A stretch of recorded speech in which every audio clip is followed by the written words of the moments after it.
Hello student, welcome back to my channel mind mystery. मैं आपको पढ़ा रही थी मोशन इन ए प्लेन। मैंने आपको इसमें क्या बताया था, स्केलर बताया था। मैंने आपको इसमें स्केलर क्वांटिटी के बारे में मैंने आपको इसमें बताया था, एंड मैंने आपको इसमें बताया था वेक्टर क्वांटिटी के बारे में। वेक्टर क्वांटिटी हमारी क्या होती है, स्केलर क्वांटिटी क्या होती है, मैंने आपको बता दिया था। स्केलर क्वांटिटी वो होती है जिसके पास सिर्फ ओनली मैग्नीट्यूड होता है and not direction, and vector quantity as well as magnitude and direction. Scalar quantity like हमारा डिस्टेंस हमारा स्केलर क्वांटिटी है, एंड वेक्टर में हमारा वेलोसिटी वेक्टर क्वांटिटी है। Scalar quantity and vector quantity के बारे में आपको बता चुकी थी, एंड मैं आपको अब बताती हूँ कुछ बेसिक्स के बारे में बता चुकी थी।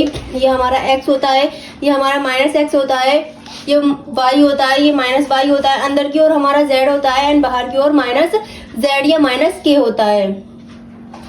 एंड मैं आपको बताती हूँ पोजीशन वेक्टर के बारे में। ये सब मैं आपको बता चुकी थी, अब मैं आपको बताऊंगी पोजीशन वेक्टर। फर्स्ट नंबर डालिए और आप लिखिए position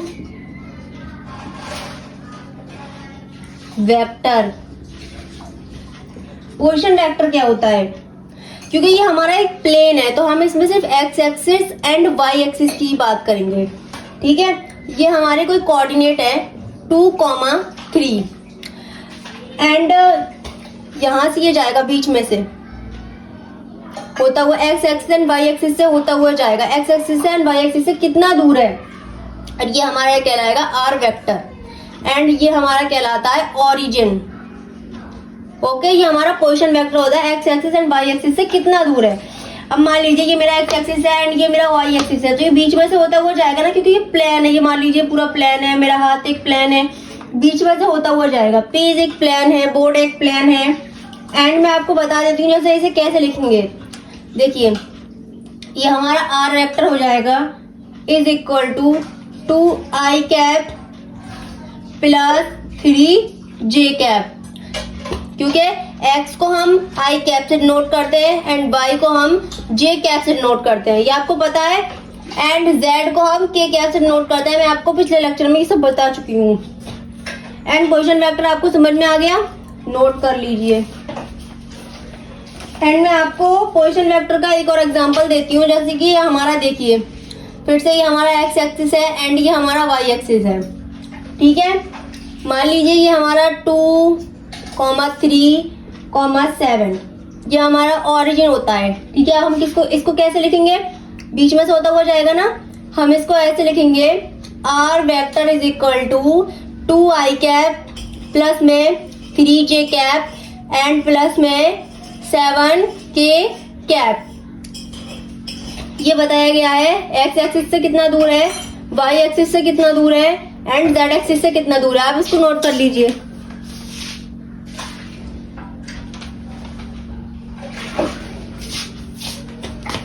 and second one is displacement vector.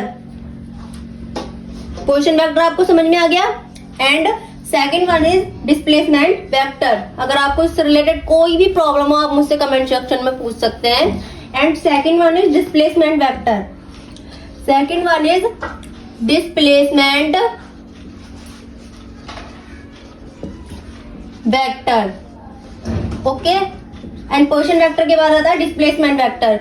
मैंने आपको जैसे बताया ये एक प्लेन है, मोशन इन ए प्लेन है, तो हम इसमें प्लेन की ही बात करेंगे।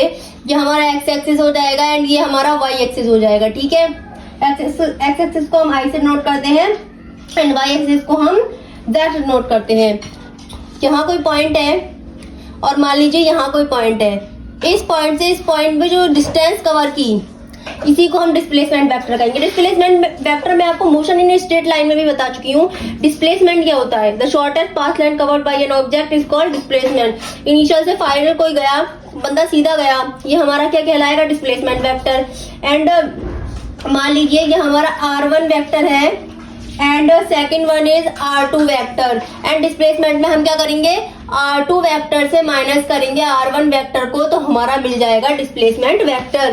ठीक है, ये दो पॉइंट, ये जो बीच की जो हमारी ये जो है डिस्टेंस है, यही हमारी डिस्प्लेसमेंट वेक्टर कहलाएगी। ओके, अब आपको समझ में आएगा position vector, displacement vector.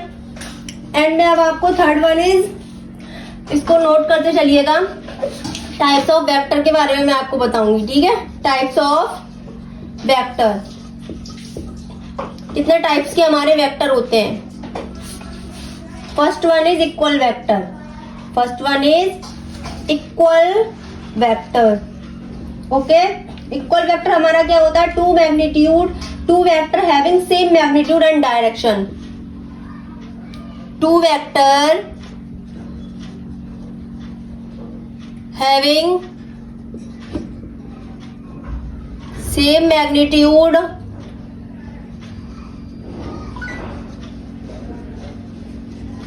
and direction is called equal vector. 90% बच्चों को मैग्नीट्यूड पता नहीं होता। मैग्नीट्यूड क्या होता है, मैग्नीट्यूड हमारी वैल्यू होती है। Value is number, number is 2 metre, 2 is magnitude. 4 kilometre, 4 kilometre, 4 is magnitude, okay. Magnitude is a value या एंड ए नंबर, हम कुछ भी कह सकते हैं, ओके। एंड मैं आपको समझाती हूँ इक्वल वेक्टर को। अब मान लीजिए ये हमारा एफ वेक्टर है, is equal to 10 newton i cap comma F2 vector is equal to 10 Newton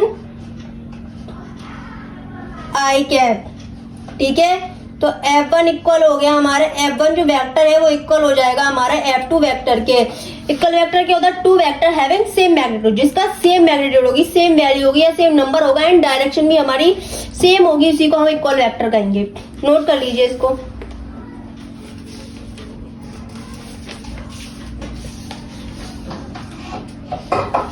and मैं आपको बताती हूँ जीरो वेक्टर के बारे में, ठीक है। इक्वल वेक्टर मैंने आपको पोजीशन वेक्टर बता दिया, डिस्प्लेसमेंट वेक्टर बता दिया। मैं आपको टाइप्स ऑफ वेक्टर में equal vector and second one is negative vector. Negative vector क्या होगा, नेगेटिव आपको देखकर ही समझ में आ रहा होगा, opposite direction, okay. Negative vector, negative vector क्या होता है, vector having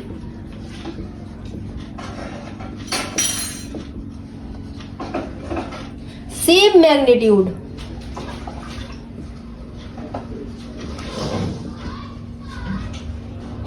but opposite direction, but opposite direction is called negative vector.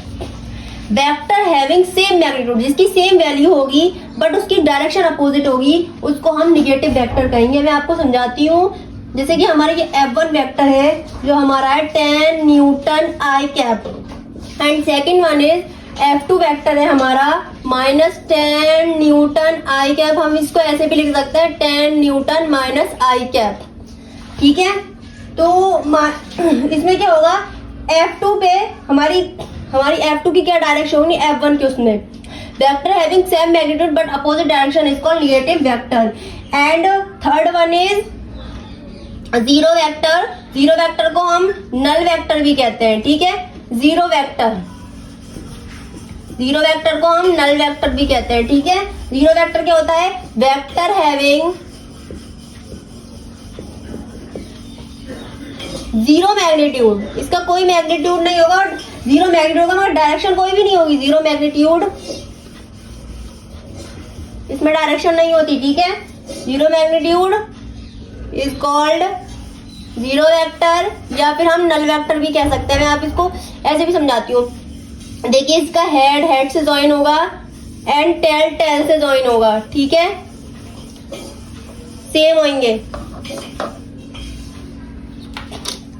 मैं अब इसको एग्जांपल लेके बताती हूँ आपको।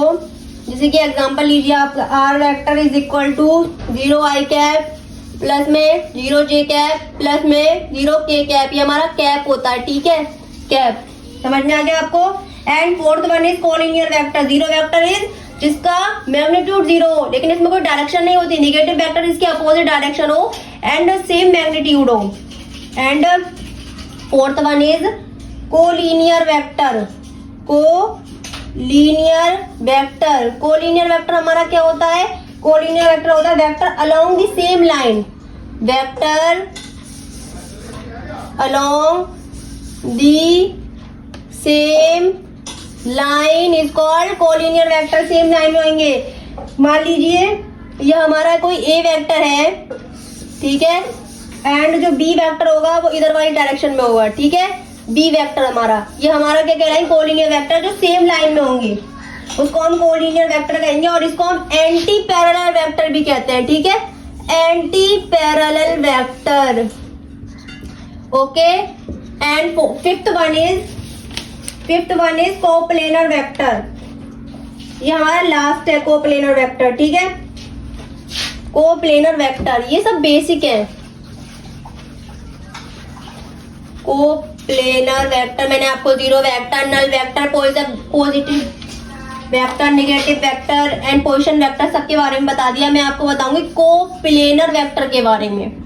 कोप्लेनर वेक्टर मेरा क्या होता है? कोप्लेनर वेक्टर होता है vector are in the same plane, vector are in the same plane is called coplanar vector. Okay, जो कोप्लेनर वेक्टर हमारे वो होंगे जो सेम लाइन पे करेंगे। जैसे कि मान लीजिए ये हमारा ए वेक्टर है and second one is a vector and b vector, ये एक ही पॉइंट पे होंगे, एक ही प्लेन से अटैच होंगे, एंड इसको हम को इनिशियल वेक्टर भी कहेंगे, को इनिशियल वेक्टर। ओके, मान लीजिए ये हमारी है, ये हमारा ए वेक्टर है एंड ये हमारा बी वेक्टर है, 90 डिग्री का एंगल बनाएगा, इसको हम कहेंगे परपेंडिकुलर। आपको तो पता ही होगा परपेंडिकुलर, 90 डिग्री परपेंडिकुलर, ठीक है। अब ये मान लीजिए ये मेरा एक ए वेक्टर है एंड ये मेरा बी वेक्टर है, सेम प्लेन पे